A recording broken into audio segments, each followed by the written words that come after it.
Bahagi ng ating buhay, bahagi ng bawat tao ang paggawa ng desisyon. Sa mismong puntong ito, gumagawa kayo ng desisyon. Makikinig ba ako o hindi? Kanina, bago gumising, nagdesisyon kayo, babangon na ba ako o hihirit pa ako kahit 10 minuto? Hanggang mamaya, magdidesisyon at magdidesisyon tayo. Araw-araw yan. We make decisions. Ang tunay na malayang desisyon ay ayon sa turo at halimbawa ni Kristo. Ang tunay na kalayaan, true freedom, is directed to doing the will of God. That is, as how Jesus would choose, decide, and act. Ito ang buhay na pinagsumikapang yakapin at sundin at tahakin ni Santo Padre Pio, kahit sa gitna ng maraming pagsubok at sakripisyo. Wala siyang ibang interes kundi ang mamuhay ng ayon sa kalooban ng Diyos at makaakay ng maraming tao patungo sa Diyos. But this interest did not just remain interest. Santo Padre Pio chose it and remained committed to it. Sa Ebanghelyo parang sinasabi na may interest din si Herodes na tetrarka ng Galilea, ang leader na nagpapugot sa uli ni Juan Bautista kay Jesus.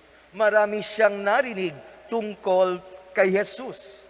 Ang sabi sa Ebanghelyo, nabalitaan ni Herodes ang lahat ng ginagawa ni Jesus, nagulo ang kanyang isip at pinagsikapan niyang makita si Jesus. Interesado si Herodes kay Jesus, pero ang kanyang interes ay hindi na lumagpas doon. Bagamat narinig niya ang tungkol sa mga mabubuti at mga kamanghamanghang gawa ni Jesus, wala siyang desisyong ginagawa. The stirring he had in his heart did not bring and lead him to an encounter because his interest was dampened, maybe with what he had heard from the people around him. Marahil sinabi sa kanya na si Jesus ay banta sa kanyang pamumuno, sa kanyang kapangyarihan. Instead of listening to the promptings of his heart, he listened to the biased assessment of the people around him. Powerful as he is, he could have done something just so he could get to know Jesus, just so he could meet Jesus and know him a little more. Pero wala siyang pagdidesisyong ginawa patungkol dito. And if ever he made a decision, it was not based on his own assessment and judgment. Ang kanyang desisyon ay bunga ng sulsol ng mga taong nakapaligid sa kanya. Mga kapatid, sa ating mga Kristiyano, na andyan din ang ating interes kay Kristo. Pero hindi ito marapat manatiling interes lamang na parang isang gawaing panlibang o pampalipas oras lamang. We ought to make decision to have Jesus in our lives and make Him to be the ultimate reference and inspiration of what we decide and do. Ang interes ay kailangang lumago at maging isang pagtatalaga ng sarili sa Diyos.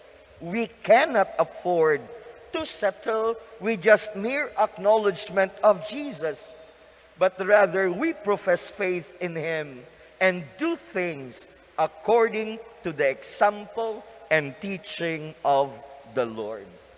Ganitong pagtatalaga ang ipinakita ni Santo Padre Pio kay Jesus.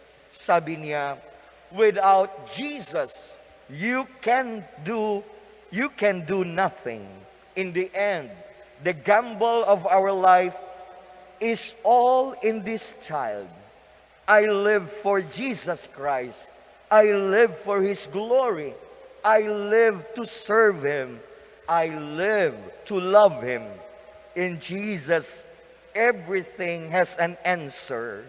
Without Him, only a big void.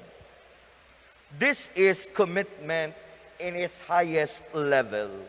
Ito ay kumpiyansa, lubos na pagtatalaga at pagtitiwala ng sarili sa Panginoon. Ito ang kanyang pahayag at paghikayat sa mga tao. Have great confidence in God's goodness and mercy, and He will never abandon you. But do not neglect to embrace His holy cross because of this. Kaya gayon na lamang din ang kanyang malasakit at pagnanais na hikayatin ang mga tao tungkol sa pagsisisi at pagbabalik loob. He spent many hours hearing confessions. Napakaraming tao ang dumadalaw sa kanya upang mangumpisal. Ayon sa kwento, nalalaman niya rin kapag may itinatago o ayaw sabihing kasalanan ang nangungumpisal sa kanya. Isa sa mga nangumpisal sa kanya, taong 1947, ay isang batang paring taga-Poland, si Karol Joseph Wojtyła, at sinabi niya rito na siya ay aakyat sa pinakamataas na katungkulan sa simbahan. Maraming taon ang lumipas, ang paring ito ay nakilala ng buong mundo bilang si Papa Juan Pablo Ikalawa. Ngayon, Papa San Juan Pablo Ikalawa. Ang Santo Papa ring ito ang nag-canonize kay Padre Pio noong 2002, 43 years pagkatapos ng kanyang pagkamatay. Sa kanyang mga pangangaral, laging bahagi at hindi nawawala ang krus ni Kristo. In many ways, He suffered with Jesus in His pain and suffering. Si Padre Pio na yata ang pinakakakilalang santo, sunod kay San Francisco de Assis, na binayayaan ng tinatawag na stigmata. Ang mga sugat ni Kristo ay napasa kanya rin. Ang mga banal na sugat ng Panginoong Yesus na tinamo sa krus ay ipinagkaloob sa kanya ng Panginoon. Padre Pio bore the wounds of Jesus for 50 years of his life. Bahagi ng buhay na nakatalaga sa Diyos ang krus. This is what he says about the ways of God. Ang sabi niya, in order to attract us, the Lord grants us many graces that we believe can easily obtain heaven for us. We do not know, however, that in order to grow, we need hard bread. Ano daw yung hard bread? The cross, the humiliation, trials, and denials. Ano ang kanyang naging sanggalang sa lahat ng kanyang pinagdaanan? Walang iba, kundi ang panalangin, ang pagdarasal, at ang kanyang debosyon sa mahal na inang Birheng Maria. This is what he says about prayer. Prayer is the best weapon we have. It is the key to God's heart. You must speak to Jesus not only with your lips, but with your heart. In fact, on certain occasions, you should only speak to Him in prayer with your heart. Mga kapatid, sa panahong ito ng pandemya, ito rin ang marapat nating gawin, ang manalig sa Diyos, ang italaga ang ating sarili sa Kanya, at ang lagi ang pananalangin. Walang puwang ang pagdududa sa tulong at awa ng Diyos sa panahong katulad ng ating nararanasan ngayon. Sabi ni Santo Padre Pio, doubting is the biggest insult to divinity. Ang pagdududa, ang pinakadakilang insulto sa Diyos. Let faith and faithfulness be our choice today and always. Ito ang gusto, ang nais at kalooban ng Diyos para sa ating lahat. Ito ang malayang desisyon na marapat nating gawin at panindigan. Sabi pa ni San Pedro, we need to do this with humility. Always humble yourself lovingly before God and man, because God speaks to those who are truly humble of heart and enriches them with His gifts. Tulungan nawa tayo ng Diyos sa pamamagitan ni Santo Padre Pio. Hindi pa po tapos. Kaunting trivia lamang po.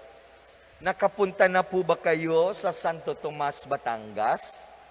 Naroon po ang National Shrine of Santo Padre Pio. Nagtataka ba kayo kung bakit napakadaming tao at mananampalataya ang pumupunta roon? Well, the reason may come from what Santo Padre Pio had said while he was still alive. Ang sabi niya, magsisimula pa lamang ang aking misyon pagkatapos ng aking kamatayan. Even until today, Santo Padre Pio is actively on mission. Amen.